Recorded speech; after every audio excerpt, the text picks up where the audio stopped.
الرحیم۔ آج کل جو عدلیہ میں بڑی تناؤ شروع ہوا ہے آئینی ترمیم کی وجہ سے، تو میں سمجھتا ہوں کہ آئینی ترمیم ہونی چاہیے۔ میں اپنی مثال دے سکتا ہوں کہ میرے 3-4 کیس ہیں جن کیسوں کے کم از کم 20-25 سال ہو گئے ہیں، اور ان کیسوں کے میرے حق میں فیصلہ بھی ہو جاتا ہے، پھر یہ جاتے ہیں، پھر وہاں سے اپیل کرتے ہیں۔ اب ایک کیس کا میرا ہائی کورٹ نے فیصلہ کیا، ہائی کورٹ کے بعد سپریم کورٹ نے ان کا کیس ریجیکٹ کیا، پھر وہ پارٹی گئی، پھر ہائی کورٹ نے ان کو چلا رہی ہے۔ تو میں سمجھتا ہوں کہ یہ کئی لوگ پریشان ہیں، 20-25-30 سال کیس چلتے ہیں اور وہ مجبور ہو کے تنگ ہو جاتے ہیں، کیس ہو جاتے نہیں ہیں۔ اس لیے یہ آئینی ترمیم بہت ضروری ہے کہ یہ ہو۔ اور میں بالکل جو بلاول بھٹو جو کر رہا ہے اور جو اس کے لیے جدوجہد کر رہا ہے، میں اس کے حق میں ہوں۔ اس کی وجہ یہ ہے کہ اگر ذوالفقار علی بھٹو شہید کو 50 سال بعد انصاف ملا، وہ بھی انصاف کم ملا۔ انہوں تو یہ چاہیے تھا کہ جس طرح ایک جج نے فیصلہ کیا مشرف کے خلاف کہ مشرف کو بھائی اگر وہ مر جائے تو اس کو قبر سے نکال کے بھی اس کو سزائے موت دیں، تو اس طرح ان ججوں کے خلاف کوئی فیصلہ نہیں آیا۔ یہ فیصلہ بہت کمزور ہے، لیکن پھر بھی بہت اچھا ہوا کہ 50 سال بعد یہ فیصلہ آیا۔ اس لیے آئینی ترمیم بہت ضروری ہے۔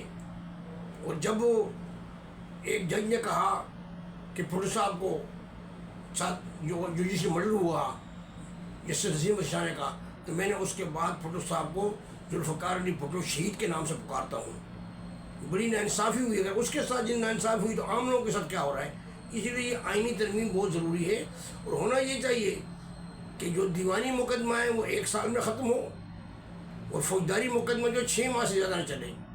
ویسے تاریخوں کو نہیں بلائیں، ویسے تاریخوں کو بلا کے وکیل کا منشی کہتا ہے یہ 5000 دے دیجیے، اگلی تاریخ ہو گئی۔ ہر تاریخ پہ جاؤ تو وکیل کا منشی پیسے مانگتا ہے، یہ تقریباً یہ ہے۔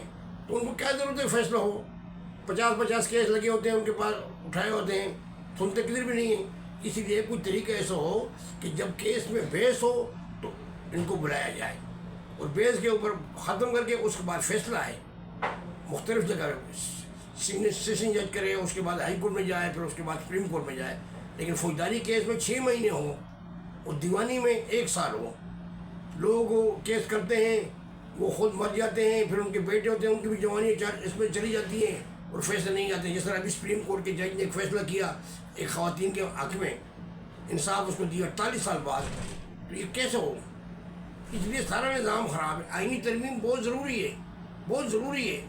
اب وہ جو ججوں کے اختلاف ہے، مجھے بڑا افسوس ہے کہ ڈاکٹر منصور علی شاہ صاحب بہت اچھے جج ہیں، اور یہ صاحب ان دونوں کے میں حامی ہوں، لیکن یہ مہربانی کر کے آپس میں بیٹھ کے جسٹس منصور علی شاہ اور جج فائز صاحب، کیونکہ آئندہ سپریم کورٹ کے چیف جسٹس جس کا ٹائم میں وہ جسٹس منصور علی شاہ بالکل کلیئر ہے، لیکن اگر یہ دوسری آئینی ترمیم ہوتی ہے اور اس میں اگر وہ چیز فائز کو دیتے ہیں تو یہ آپس میں اختلاف ختم کریں، اس کو طریقے سے کریں۔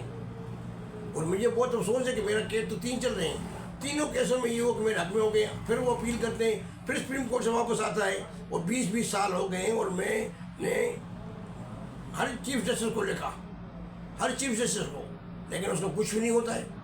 اس لیے مجھے بہت افسوس ہے۔ اور باہر سے جو اور چیز جو آتے ہیں، اور چیزوں کے ساتھ بھی یہی ہوتا ہے، ان کے بنگلوں پہ قبضہ ہوتا ہے، ان کے پلاٹوں پہ قبضہ ہوتا ہے، وہ کر کے تھک جاتے ہیں۔ میں نے آج بھی جو نوائے وقت کے تاریخ پیج میں میرا جو مضمون آیا ہے اس سلسلے میں آیا ہے، تو مجھے بڑا افسوس ہے کیوں یہ سیاستدان ایک نہیں ہوتے ہیں کہ ایسی چیز ہے۔ میں عمران خان سے بھی اپیل کرتا ہوں کہ ملک اور قوم کے لیے عام لوگوں کو دیکھیں، کہ اگر عام لوگوں کے یہ مفاد میں ہیں یہ ترمیم، تو بے شک آپ سب کچھ اپنے مطالبے چھوڑ کے اس کے حامی بھریں، اور اگر عام لوگوں کے مفاد میں نہیں ہے، تو پھر آپ جو کچھ کرتے ہیں کرتے رہیں۔ میں آپ سے